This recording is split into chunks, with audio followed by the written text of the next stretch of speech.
नमस्कार, आप देख रहे हैं विकासशील हरियाणा और आपके साथ मैं हूं अर्चना कौशल। किसी भी देश, प्रदेश, गांव और शहर के विकास के लिए वहां उचित मात्रा में पानी की उपलब्धता बेहद आवश्यक है, क्योंकि बिना पानी के विकास तो दूर की बात है, धरती पर जीवन की कल्पना भी बेईमानी है। प्रदेश में लगातार घटते भूजल स्तर को देखते हुए मुख्यमंत्री मनोहर लाल आवाम को जल संरक्षण के प्रति जागरूक करने में जुटे हैं। किसानों को बार बार सचेत कर रहे हैं कि अगर आज हमने पानी नहीं बचाया तो अगली पीढ़ी का भविष्य गर्त में जाएगा, और फिर अनाज उगाना तो दूर की बात, एक बड़ी आबादी को पीने का पानी तक नसीब नहीं हो सकेगा। क्योंकि भविष्य के लिए पानी बचाने की मुहिम में मुख्यमंत्री मनोहर लाल ने अपने कार्यकाल में कई योजनाएं शुरू की हैं और कई योजनाओं पर अभी काम जारी है, जिससे अधिक से अधिक पानी को बचाया जा सके। विकासशील हरियाणा में आज हम आपको जल संरक्षण के प्रति मनोहर सोच के बारे में बताएंगे।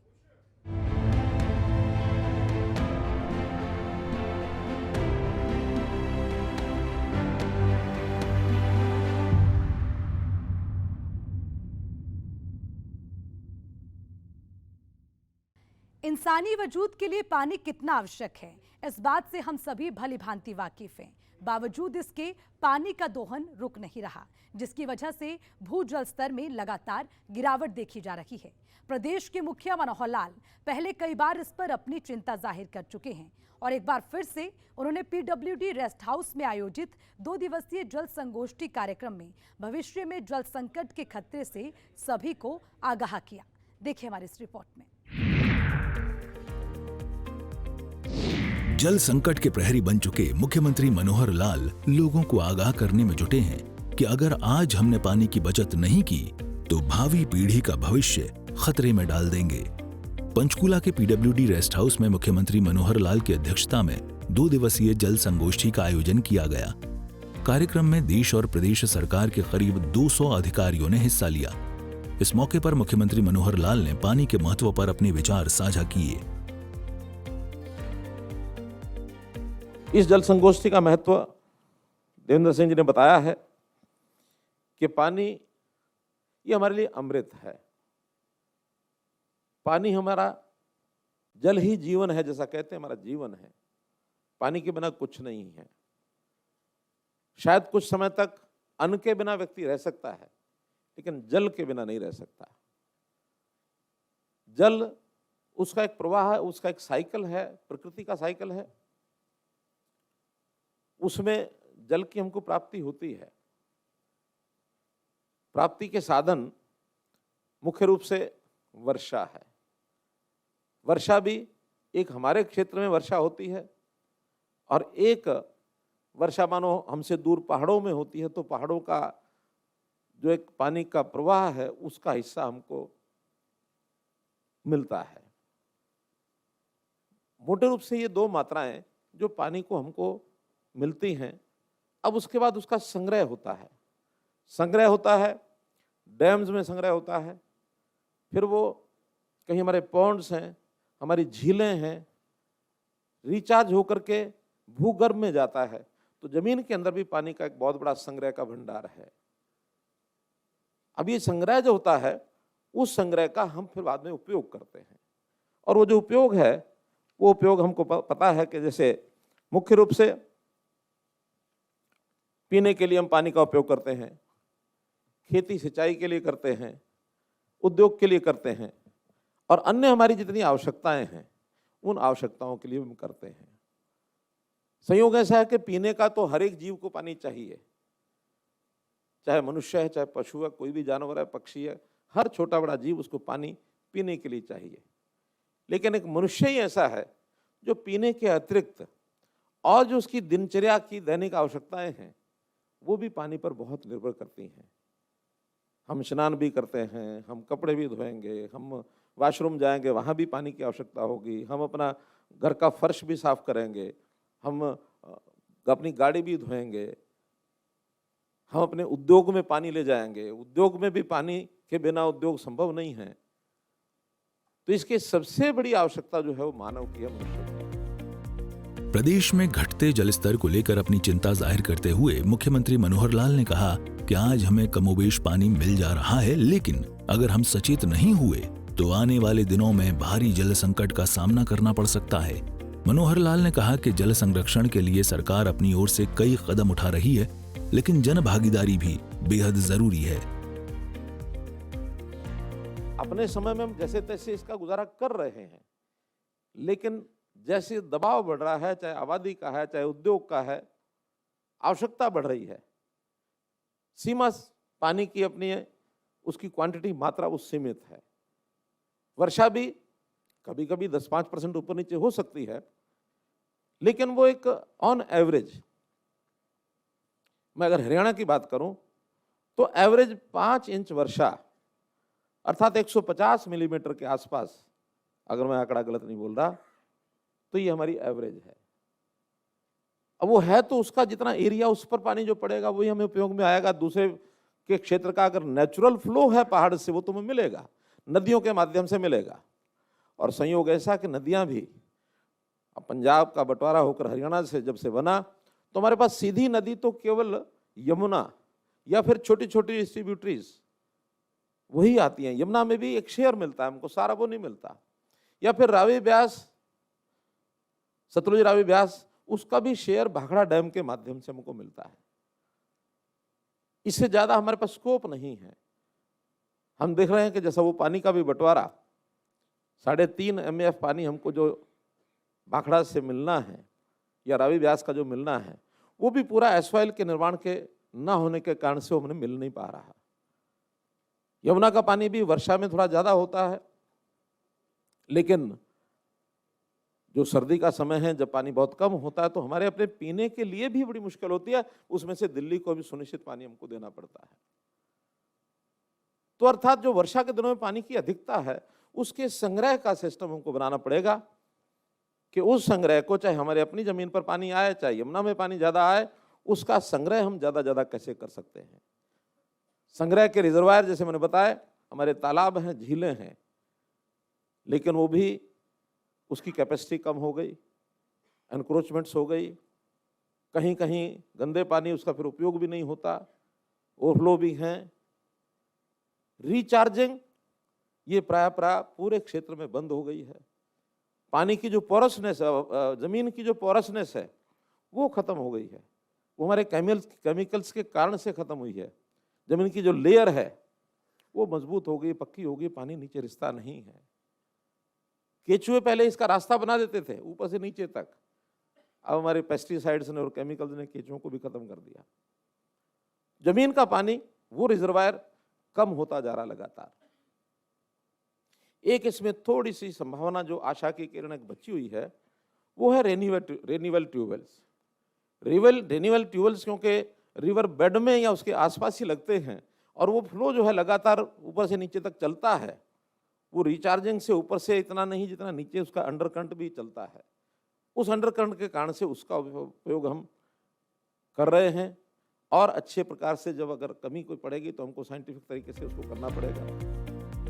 हरियाणा सरकार सभी स्रोतों से उपलब्ध जल के समुचित उपयोग पर ध्यान दे रही है, जिससे कई योजनाओं पर काम किया जा रहा है। मुख्यमंत्री मनोहर लाल ने एक डरावना आंकड़ा पेश करते हुए कहा कि प्रदेश के 85 ब्लॉक डार्क जोन में आ गए हैं। इसका जो मात्रा है वो हमारी सीमित है, उपयोग बढ़ता जा रहा है। तो ये जो गैप है प्राप्ति में और उपयोग में, इस गैप को फिलअप करना, ये भी हमारी जिम्मेवारी बनती है। अब ये किस प्रकार से करेंगे? जितना पानी का हम उपयोग कर रहे हैं, जैसा बताया कि हमारी आवश्यकता 34 MAF की खेती की है, और मिल रहा है हमको कितना? टोटल 20 MAF, जिसमें से 4 से 5 MAF तो हमको सीधा वर्षा से मिलता है, बाकी नदियों से मिलता है। जितना जमीन में पानी जाता है उससे ज्यादा हम दोहन कर रहे हैं, 139% दोहन कर रहे हैं हम, जो कि किसी भी एरिया का सर्वाधिक दोहन का एक पैरामीटर। हमारे ब्लॉक्स डार्क जोन में आते जा रहे हैं। 2004-05 में 55 ब्लॉक डार्क जोन में थे, और अभी आज 2020 में 85 ब्लॉक डार्क जोन में है। क्यों मैडम? 30 ब्लॉक डार्क जोन में बढ़ गए हैं। अगर ये इसी प्रकार से बढ़ता चला गया तो पानी नीचे का भी मिलना बंद हो जाएगा हमको।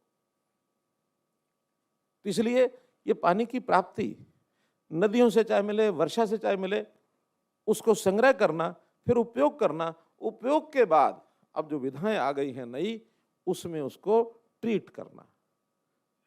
ट्रीटमेंट के ऊपर भी हमको उसका पूरा उपयोग यानी पूरा ध्यान करना पड़ेगा। जल संगोष्ठी में अपने संबोधन के दौरान मुख्यमंत्री मनोहर लाल ने सिंगापुर दौरा का जिक्र किया। उन्होंने कहा कि कैसे दुनिया में पानी को रिट्रीट कर इस्तेमाल किया जा रहा है। पिछले दिनों सिंगापुर जाना हुआ, मेरा वाटर पार्क है वहाँ, तो उस वाटर पार्क में उन्होंने बॉटल्ड वाटर रखा हुआ था। तो हम तो ये गए कि जैसे जाते ही थोड़ा विश्राम करने के लिए आदमी कहता है बैठे, पहले चाय पिए, पानी पिए। हमने समझा ये पीने के लिए पानी होगा, चाय आएगी, बैठा रहे और उसके बाद फिर अंदर दिखा के लाएंगे। तो उन्होंने बैठते ही कहा कि ये पानी देख रहे हैं? मैंने कहा हाँ। कह लगे हमारे प्लांट का ट्रीटेड वाटर है ये, और प्लांट का ट्रीटेड वाटर वहाँ पीने में कहीं कहीं किसी किस्म की दिक्कत नहीं, आपत्ति नहीं है, इस लेवल तक का है।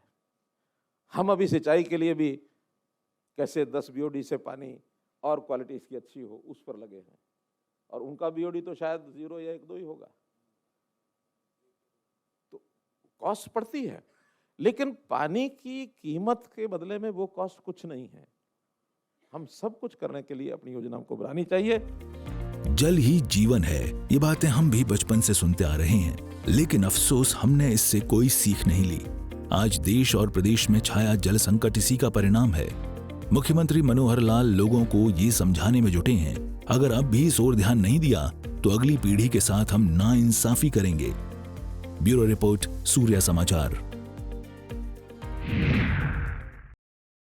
मुख्यमंत्री मनोहर लाल की माने तो सरकार का प्रयास प्रदेश के आखिरी टेल तक पानी पहुंचाना है, ताकि किसान को फसलों की सिंचाई में कोई बाधा न आए।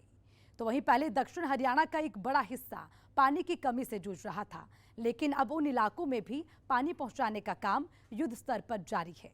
देखिए इस रिपोर्ट। हरियाणा के किसान पिछले काफी समय से पानी की समस्या से जूझ रहे हैं, खासकर दक्षिण हरियाणा के किसान। कई बार इन किसानों की ये शिकायत होती थी कि उन्हें पानी मिलने में भेदभाव होता है। मुख्यमंत्री मनोहर लाल का दावा है कि अब किसी भी किसान के साथ भेदभाव नहीं होगा। ऐसा सिस्टम बनाया जा रहा है जिससे सभी को समान रूप से पानी उपलब्ध हो। पानी का रेगुलेशन, इसका इंफ्रास्ट्रक्चर, ये भी हमको मजबूत ताकि वेस्ट ना जाए पानी।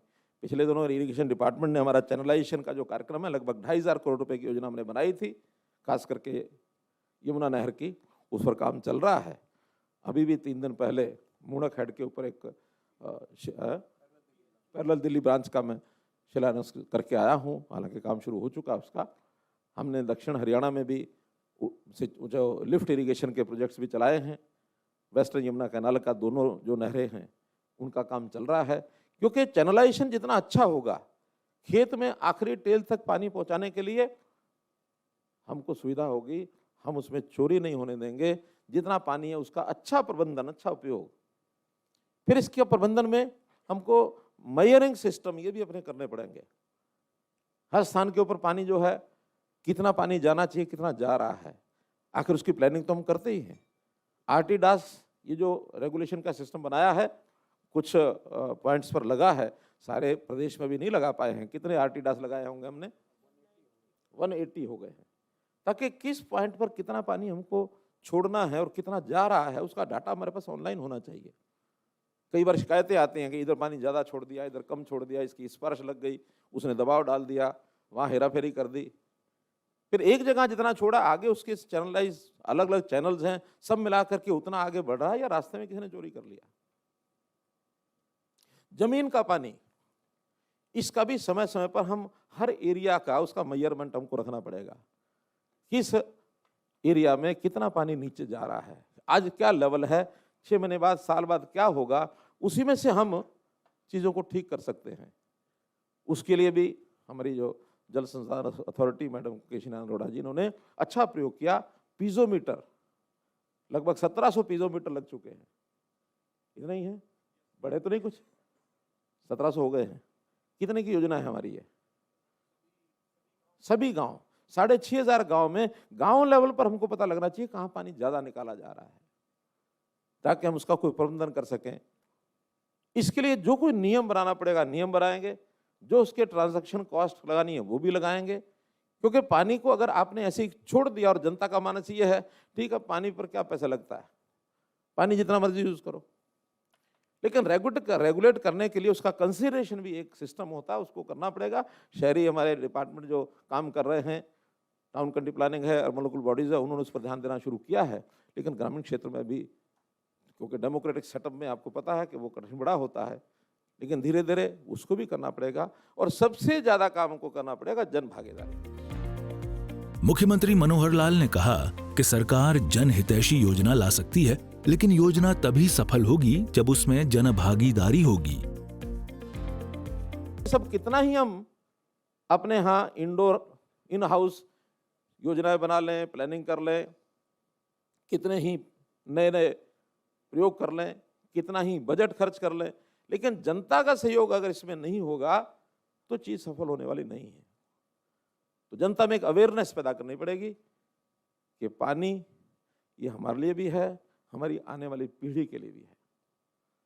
जहां जहां खपत ज्यादा हो रही है उस खपत को कम कैसे करना। मैं अभी तो नहीं, बहुत पहले की बात बता रहा हूं, किसी एक सज्जन के पास बैठा था तो उन्होंने कहा कि पानी का जो उपयोग है इसको कम हम घर में कैसे इसका उपयोग कम कर सकते हैं।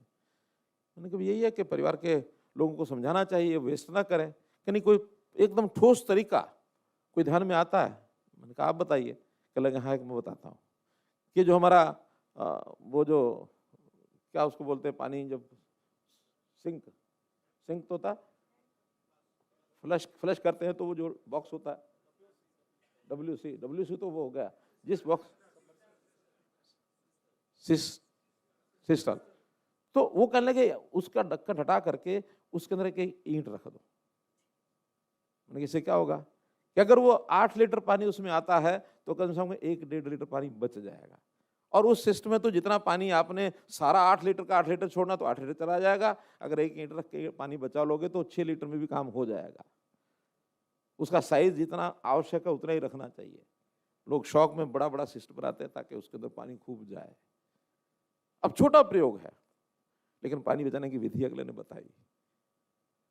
तो इस प्रकार से पानी को बचाना है तो ये जन जागरण हमको करना पड़ेगा कि पानी को बचाया कैसे जाए, उसका प्रबंधन कैसे किया जाए, इंफ्रास्ट्रक्चर उसका कितना बनाना, कैसे बनाना है। अब पानी की आवश्यकता है, पूर्ति करनी पड़ेगी घर घर। हर घर नल जल योजना चलाई जा रही है। इसके पीछे की सोच पानी की बचत करना है।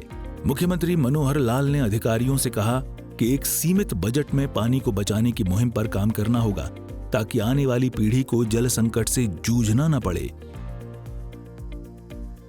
हर घर जल नल से जल एक अभियान चलाया है।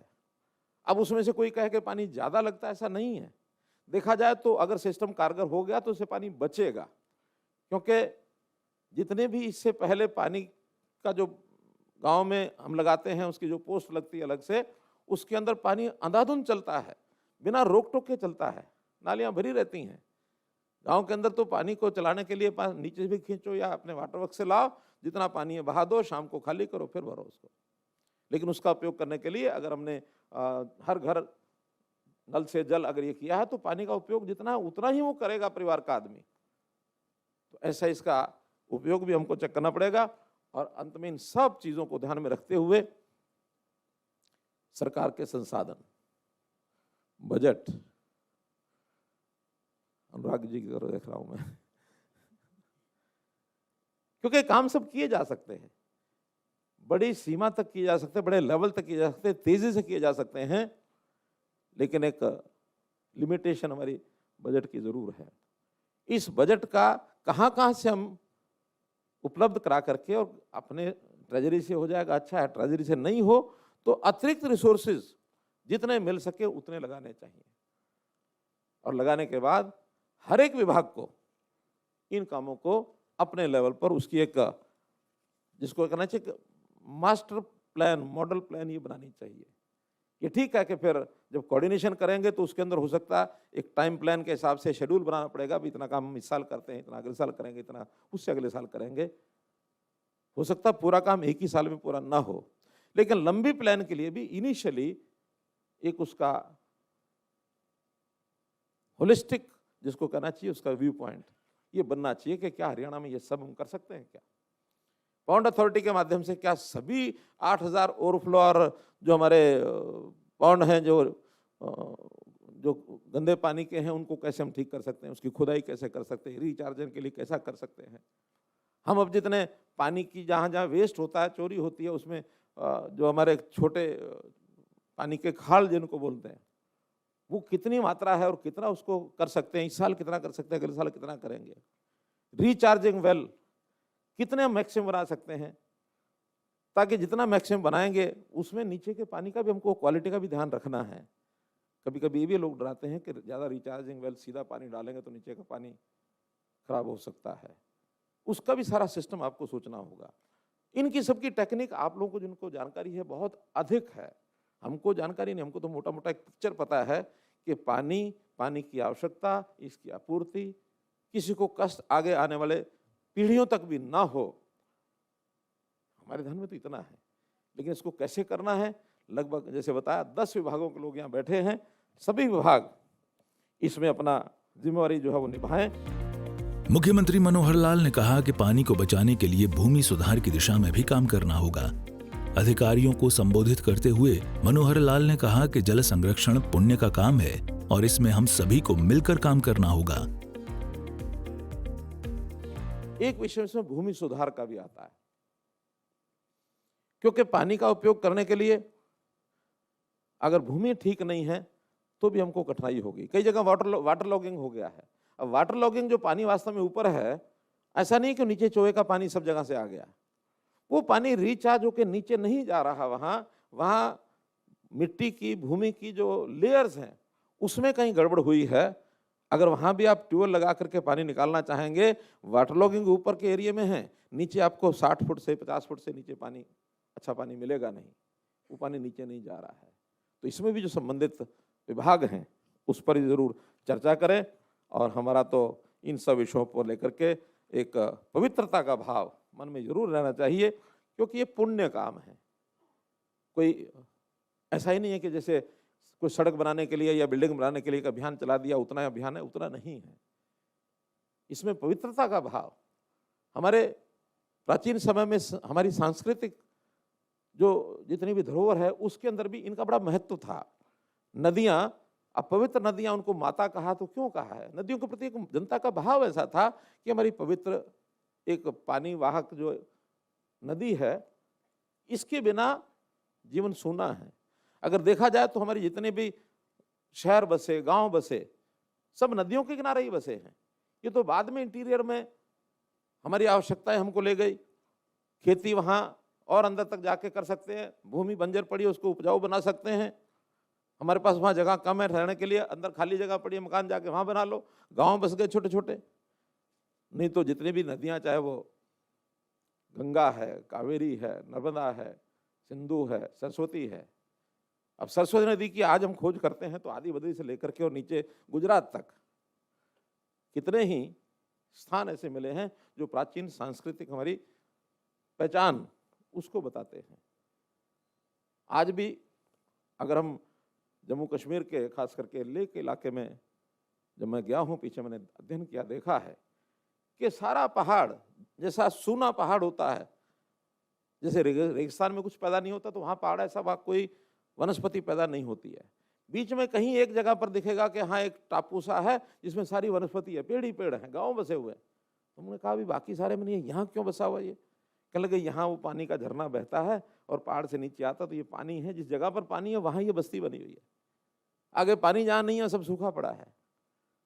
तो ये प्रत्यक्ष आज भी पहाड़ों में जाके हमको देखने को मिलता है। मनोहर सरकार अपने कार्यकाल के करीब 8 साल पूरे कर चुकी है और इन सालों में जल संरक्षण को लेकर कई सराहनीय कदम उठाए गए हैं, जिसका प्रदेश के हर नागरिक को लाभ पहुंच रहा है। ब्यूरो रिपोर्ट, सूर्य समाचार।